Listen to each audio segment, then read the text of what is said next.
बिस्मिल्लाहिर्रहमानिर्रहीम। अजीज तलबा, आज आपने जो नया टॉपिक पढ़ना है वो है resolution of forces. Resolution of forces.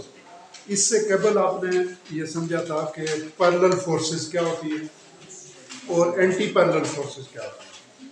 ठीक है, तो पैरेलल फोर्सेस जो एक डायरेक्शन में, जिनकी डायरेक्शन एक होती है, उन्हें पैरेलल फोर्सेस कहते हैं। Forces which are acting along same direction are called parallel forces. और दूसरी फोर्सेस एंटी पैरेलल होती हैं, जो अपोजिट डायरेक्शन पे एक्ट कर रही होती हैं, तो उन्हें एंटी पैरेलल फोर्सेस कहते हैं। उसके बाद आपने पढ़ा था कि दो जो फोर्सेस हैं उनको हम ऐड कैसे कर सकते हैं। ठीक है जी, और उनको सब्ट्रैक्ट फर्ज किया कैसे करेंगे। तो दो फोर्सेस को ऐड करने का तरीका ही क्या आपने पढ़ा था कि जब दो फोर्सेस जो है वो एक ही डायरेक्शन पर अमल कर रही है, ये F1 है, ये F2 है, तो इन ये फर्ज किया 10 न्यूटन है, ये 5 न्यूटन है, ये F2, ये 5 न्यूटन है, तो इसका सम किसके बराबर आ जाएगा? F is equal to F1 plus F2 कितना आ जाएगा? 15 न्यूटन आ जाएगा। ठीक है जी, 10 जमा 5 15 न्यूटन, यानी 15 न्यूटन आ जाएगा। कब? जब these forces are acting along the same direction। ठीक है, तो ये अगर सेम डायरेक्शन पर होंगी तो सेम डायरेक्शन में होंगी तो उनको सिंपल ऐड करेंगे, जमा करेंगे तो हमें रिजल्टेंट फोर्स आ जाएगा। और अगर यानी मुखालिफ समत में अमल कर रही है, एक इधर अमल कर रही है, दूसरी इस तरफ अमल कर रही है, ठीक है जी, तो ऐसी सूरत में फिर उनको हम माइनस करेंगे। ठीक है जी, एक जो है वो यानी ये देखेंगे एक फोर्स जो है वो इस तरफ लग रही है, 5 न्यूटन इधर लग रही है और 5 न्यूटन इधर लग रही है, तो इनको हम क्या करेंगे? माइनस करेंगे। क्यों? कि ये दो अपोजिट डायरेक्शन पे एक्ट कर रही है, ये दोनों सेम डायरेक्शन पे एक्ट कर रही है, तो हमने जमा किया। ये मुखालिफ समत में एक्ट कर रही है, तो इनको माइनस करेंगे। तो इसका रिजल्टेंट वेक्टर क्या आ जाएगा? F is equal to F1 plus F2। तो F1 भी 5 है, F माइनस F2 भी 5 है, तो इसका रिजल्टेंट 0। ठीक है जी, अब दो फोर्सेस जो है वो दो या दो से ज्यादा फोर्सेस, अगर ये तो आ गया कि अगर सेम डायरेक्शन में है तो जमा करेंगे, अपोजिट डायरेक्शन में तो तफरीक करेंगे, ये क्लियर हो गया। लेकिन जब वो मुखालिफ समत में अमल कर रही हो, ये जब उनकी कोई खास डायरेक्शन न हो, मसलन इस तरह हो, एक फोर्स इस तरह एक्ट कर रही है, दूसरी इस तरह एक्ट कर रही है, ये F1 है, ये F2 है, तो ये अगर इस तरह एक्ट कर रही हो, यानी ना सेम डायरेक्शन में है ना अपोजिट डायरेक्शन में है, तो ऐसी सूरत में इनको ऐड करने का क्या तरीका पड़ा था आपने?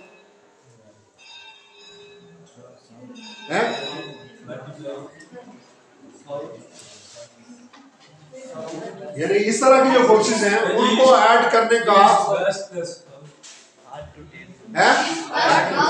ऐड टू टेल रूल क्या पढ़ा था? ऐड टू टेल रूल आपने पढ़ा था। ऐड टू टेल रूल के मुताबिक इनको हम क्या करेंगे? ऐड करेंगे। ठीक है, तो ऐड टू टेल रूल क्या है? Head of a first vector coincide with the tail of a second vector. बस हम फर्ज किया ये F1 है, ये F2 है, इनको हमने ऐड करना है, तो ये F1 आ गया। ठीक है जी, ये F1 आ गया, इसके ऐड के साथ दूसरे की टेल को मिलाएंगे, ये टेल इसकी मिल गई। ठीक है जी, जिस समत में ये है उसी समत में ये ले लिया।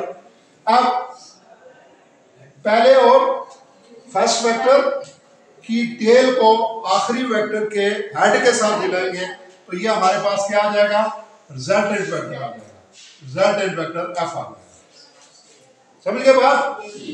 यानी हेड टू टेल रूल की मदद से ऐसे वेक्टर जो ना सेम डायरेक्शन में है ना अपोजिट डायरेक्शन में है, तो उनको हम हेड टू टेल रूल की मदद से जब वो आपस में जमा कर सकते हैं या उसका रिजल्टेंट वेक्टर हम हासिल कर सकते हैं।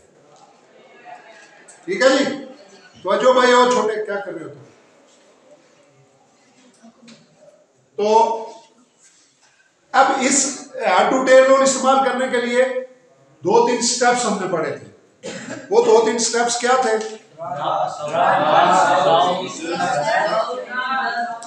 सबसे पहले north south east west draw करना है, और उसके बाद एक खास स्केल, सूटेबल स्केल जो है वो मुकर्रर करके हमने वेक्टर्स को लाइंस से शो करना है, ड्रा करना है, और उसके बाद तीसरे मरहले में हम उसको head of first vector combined या coincide with the tail of the second vector and tail of first vector coincide with the head of last vector. In this way we obtain sum of these two vectors which is denoted by f. ठीक है जी? ये f1 है, ये f2 है, तो ये f आ जाएगा, ये इसका रिजल्टेंट वेक्टर आ गया। अब जिस तरह दो या दो से ज्यादा वेक्टर्स को हम जमा कर सकते हैं, ऐड कर सकते हैं, तो इसी तरह कोई एक वेक्टर है तो उसको उसके कंपोनेंट में हम तहलील कर सकते हैं। ठीक है जी? किसी सिंगल वेक्टर को उसके कंपोनेंट में तहलील करने का अमल जो है उसे क्या कहते हैं? Resolution of force. क्या कहते हैं? Resolution of forces.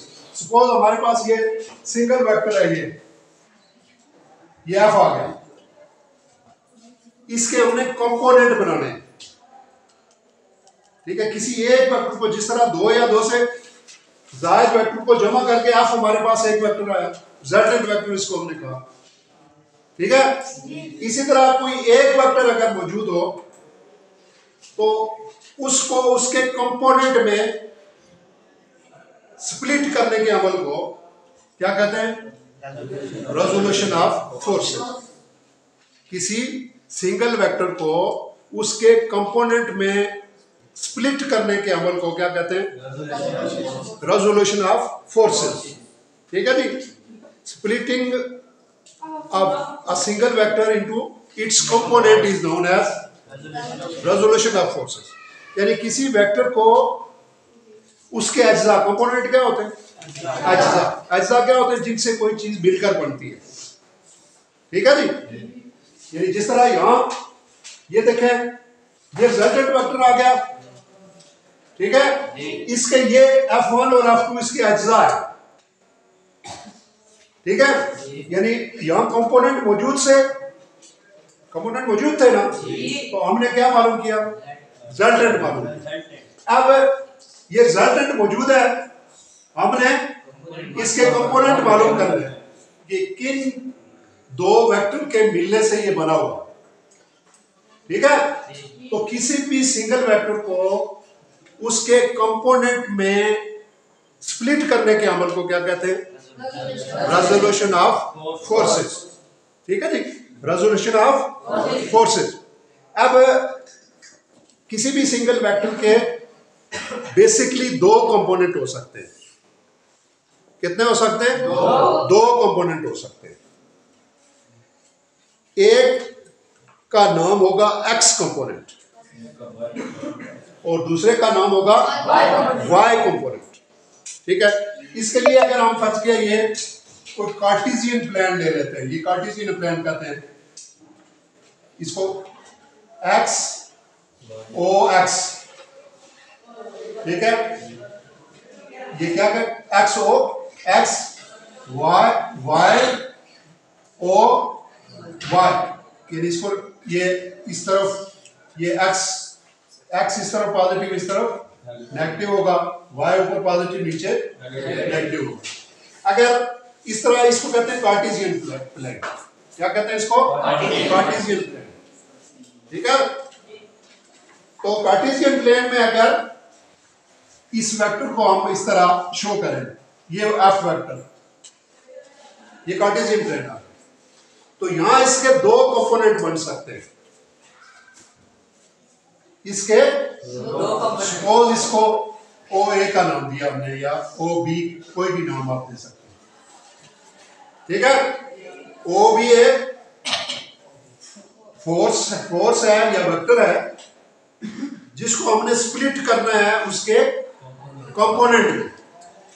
तो कंपोनेंट दो हो सकते हैं, एक कंपोनेंट होगा एक्स एक्सिस के अराउंड और दूसरा कंपोनेंट होगा वाई एक्सिस के अराउंड। फर्स्ट के यहां से हम इस तरह उम्मीद नीचे की तरफ ड्रा करें, ठीक है जी।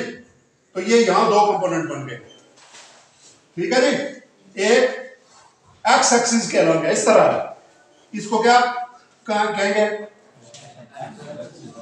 एक्स कंपोनेंट के, और ये ऐसे जो है ये इसको वाई कंपोनेंट, इसको आप वाई से दर्ज करेंगे। अब ये जो एफ एक्स और एफ वाई ये दोनों जो है वो क्या बनाते हैं, 90 का एंगल बनाते हैं, ये दोनों 90 का एंगल बनाते हैं। तो लिहाजा इनको हम क्या कहेंगे, ये रेक्टेंगुलर कंपोनेंट है, यानी ऐसे कंपोनेंट जो एक दूसरे के ऊपर परपेंडिकुलर हो। The component which are perpendicular to each other are called rectangular component। क्यों रेक्टेंगुलर कंपोनेंट है, ये एक दूसरे के साथ कितने का जाविया बना रहे हैं, 90 का एंगल बना रहे हैं, इसलिए इनको हम क्या कहेंगे, रेक्टेंगुलर कंपोनेंट। तो ये क्या, ये गिवन वेक्टर यही था एफ, तो इसको हमने स्प्लिट किया दो वेक्टर्स में। अलॉन्ग एक्स एक्सिस जो कंपोनेंट है उसको एक्स कंपोनेंट कहेंगे, अलॉन्ग वाई एक्सिस जो कंपोनेंट है उसको एफ वाई कहेंगे, ठीक है जी। The component which is along X axis is known as X component, the component which is along Y axis is known as Y component, ठीक है जी। एक्स कंपोनेंट और वाई कंपोनेंट, ये एक्स कंपोनेंट और वाई कंपोनेंट जो है वो एक दूसरे के क्या है, परपेंडिकुलर है, क्या है, परपेंडिकुलर है। तो इसलिए इसको हम क्या कहेंगे, इनको क्या कहेंगे, दीज आर रेक्टेंगुलर कंपोनेंट्स। तो रेक्टेंगुलर कंपोनेंट्स कौन से होते हैं, the component which are perpendicular to each other, the components which are perpendicular to each other are called rectangular components, ठीक है जी। The components which are perpendicular to each other are called rectangular components, ठीक है जी। तो आगे जो मजीद जो काम करना है, ये एक पूरा टॉपिक है और ये लॉन्ग क्वेश्चन है, आप अक्सर जो है वो लॉन्ग क्वेश्चन के तौर पर आता है। तो हमने ये फाइंड करना है आगे ट्रिग्नोमेट्री को इस्तेमाल करते हुए, ये फाइंड करना है कि एफ एक्स किसके बराबर होता है और एफ वाई किसके बराबर होता है, और ये जो रिजल्टेंट वेक्टर है उसकी मैग्नीट्यूड किसके बराबर होगी और इसकी डायरेक्शन किसके बराबर होगी, ये हमने अभी फाइंड करना है, ठीक है जी।